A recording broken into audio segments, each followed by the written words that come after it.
friends, my name is Sachin Bhardwaj, co-founder and director of Smile Education for All. तो last video के अंदर हमने asexual reproduction के बारे में स्टडी कर लिया था। आज इस वीडियो के अंदर हम शुरू करेंगे सेक्सुअल रिप्रोडक्शन के बारे में। 12th क्लास का first chapter reproduction in organisms के अंदर फर्स्ट पार्ट जो है वो डिस्कस हो चुका है और आज हम सेकेंड पार्ट जो है वो डिस्कस करेंगे। तो आइए वीडियो को स्टार्ट करते हैं। तो आज का हमारा टॉपिक है about sexual reproduction. Sexual reproduction के अंदर कुछ पॉइंट्स जो है वो हमने पहले ही डिस्कस कर लिए थे।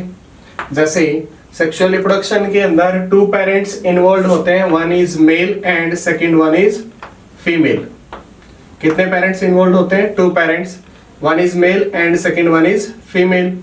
तो मेल के अंदर मेल जर्म सेल्स प्रेजेंट होती हैं, मेल जर्म सेल्स जो है वो प्रेजेंट होती हैं एंड फीमेल्स के अंदर फीमेल्स जर्म सेल्स हैं, फीमेल जर्म सेल्स हैं और इनके अंदर मियोसिस प्रोसेस होती है। दोनों के अंदर कौन सी प्रोसेस होगी डिवीजन के लिए? Meiosis process. मियोसिस प्रोसेस के थ्रू दोनों के अंदर मेल की बॉडी के अंदर मेल गैमेट बनेंगे और फीमेल की बॉडी के अंदर फीमेल गैमेट, और दोनों गैमेट्स के आपस में फ्यूजन होगा and that fusion is also known as fertilization. उस फ्यूजन को क्या नाम देते हैं? फर्टिलाइजेशन, या प्लांट्स में इसको दूसरा नाम भी दिया जाता है, दैट इज सिंगैमी। तो यहां तक पॉइंट क्लियर हुए। तो अब ये जो प्रोसेस है जिसमें मेल जर्म सेल्स गैमेट्स बनाती हैं by the process of cell division meiosis, this is known as gametogenesis. इस प्रोसेस को क्या नाम देते हैं? Gametogenesis. The process of formation of gametes from the germ cells by the help of meiosis process of division is known as gametogenesis। अब gametogenesis होने के बाद अलग अलग लिविंग ऑर्गेनिजम्स में अलग अलग मेथड्स होते हैं for the transfer of gametes. Second process क्या होगी? Transfer of gametes. अब ये जो गैमेट्स का ट्रांसफर होता है ये प्लांट्स के अंदर अलग तरीके से होता है, एनिमल्स के अंदर अलग तरीके से होता है, और उसके साथ साथ फर्टिलाइजेशन के भी 2 टाइप होते हैं, one is external fertilization and second one is internal fertilization. तो आज की वीडियो के अंदर हम इन्हीं के बारे में डिस्कस करेंगे। आपसे एक रिक्वेस्ट है, वीडियो को प्लीज ध्यान से देखें क्योंकि प्लांट के अंदर जो सेक्सुअल रिप्रोडक्शन का पार्ट है ये आपका सेकेंड चैप्टर के अंदर एज इट इज है।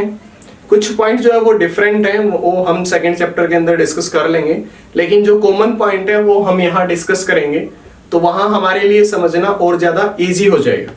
क्लियर? तो जैसे प्लांट्स के अंदर सेक्सुअल रिप्रोडक्शन जो है वो हम पहले स्टडी कर लेते हैं, फिर एनिमल्स के अंदर स्टडी कर लेंगे। प्लांट्स के अंदर हमने 11th क्लास में पढ़ा था कि कितने डिविजन्स होते हैं? 5, एल्गी, ब्रायोफाइट, टेरिडोफाइट, जिम्नोस्पर्म्स और एंजियोस्पर्म्स, यानी फ्लावरिंग प्लांट्स। तो जो पहले हैं 3 एल्गी, ब्रायोफाइट्स और third one pteridophytes, third one is pteridophytes. ये तीनों के तीनों जो हैं वो वाटर को यूज करते हैं for the process of fertilization. किसको यूज करते हैं? वाटर को यूज करते हैं फॉर फर्टिलाइजेशन।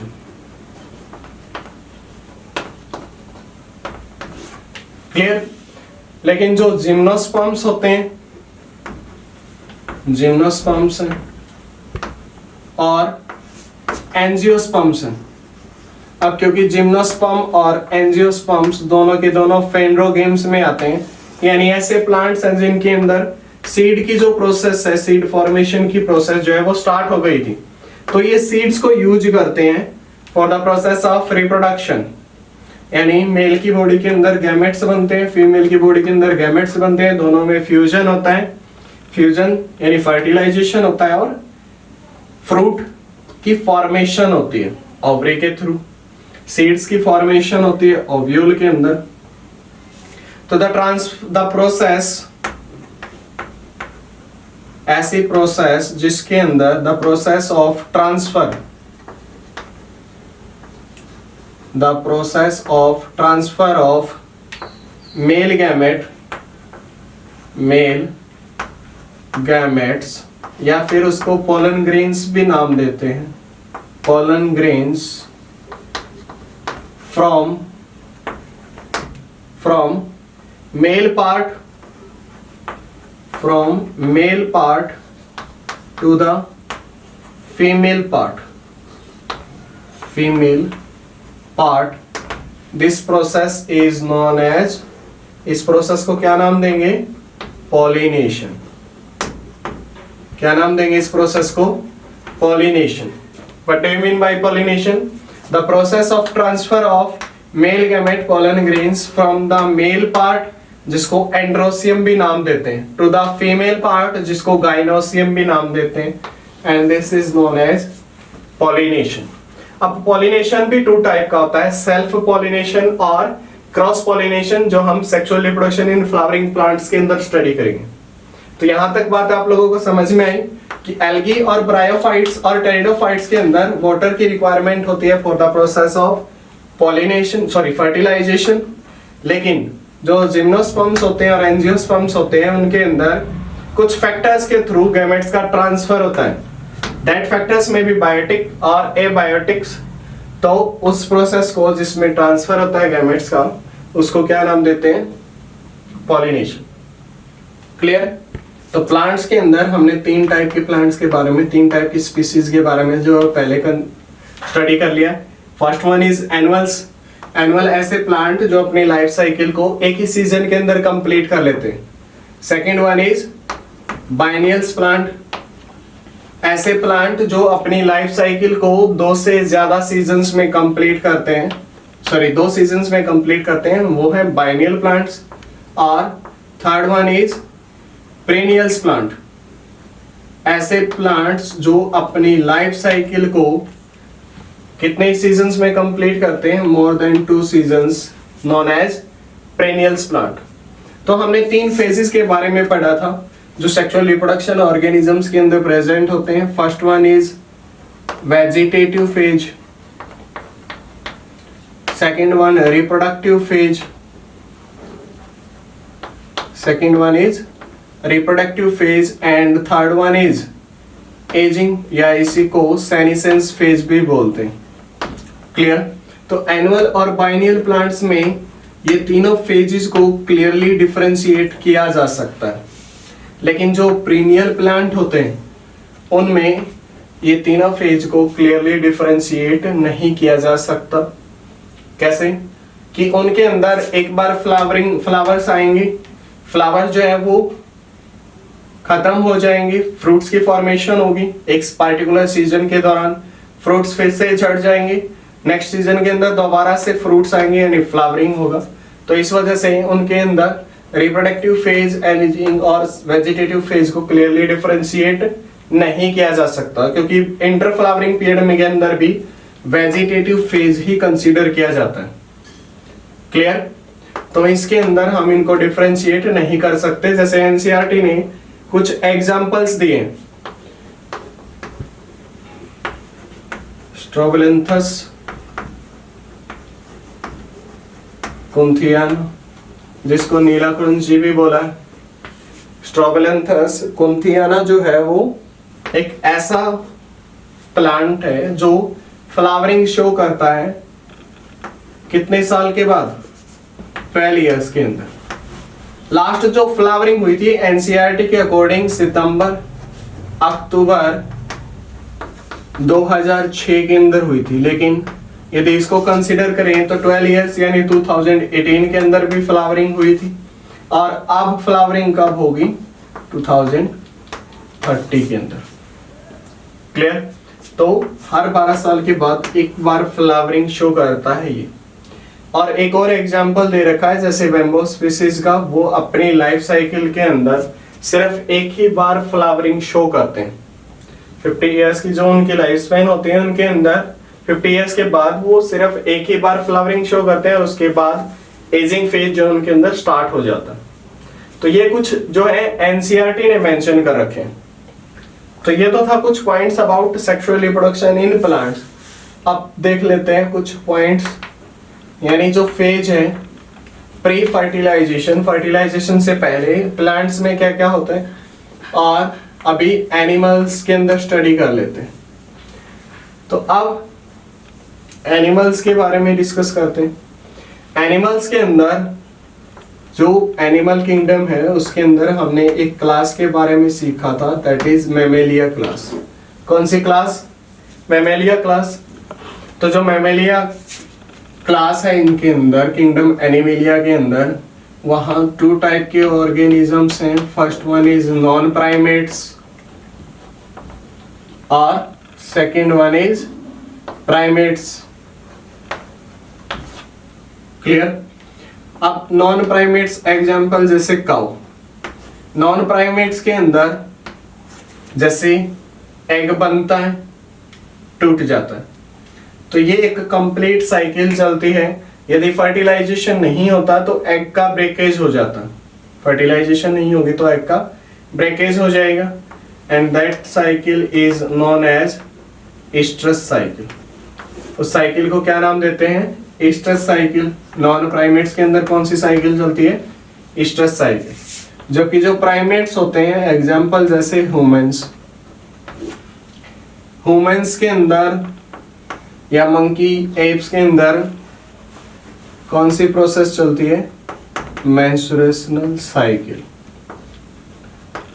तो यहां पर भी 1 मंथ के दौरान एग की प्रोडक्शन होती है। यदि फर्टिलाइजेशन नहीं होता तो एग का ब्रेकेज हो जाता है और वो ब्लड की फॉर्म में बॉडी से बाहर आता है।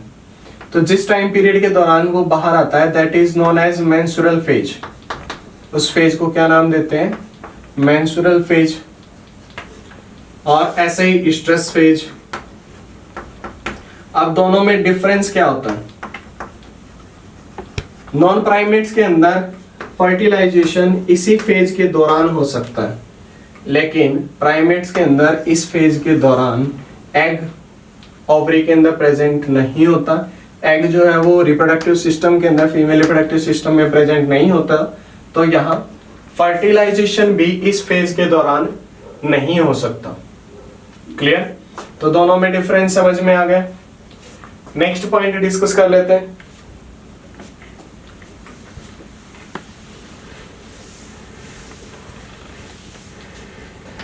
अब जो एनिमल्स होते हैं वो जर्नली 2 टाइप्स में डिवाइडेड किए जाते हैं on the basis of capability of reproduction. Seasonal breeders और कॉन्टिन्यूअस ब्रीडर्स। सीजनल ब्रीडर्स और continuous breeders which perform process of reproduction only during a particular season of reproductive phase। जो reproductive phase में भी किसी एक पार्टिकुलर सीजन के दौरान ही reproduction process कर सकते हैं, उनको नाम देते हैं सीजनल ब्रीडर्स। और जो कॉन्टिन्यूअसली रिप्रोडक्शन कर सकते हैं, which have power of doing continuously reproduction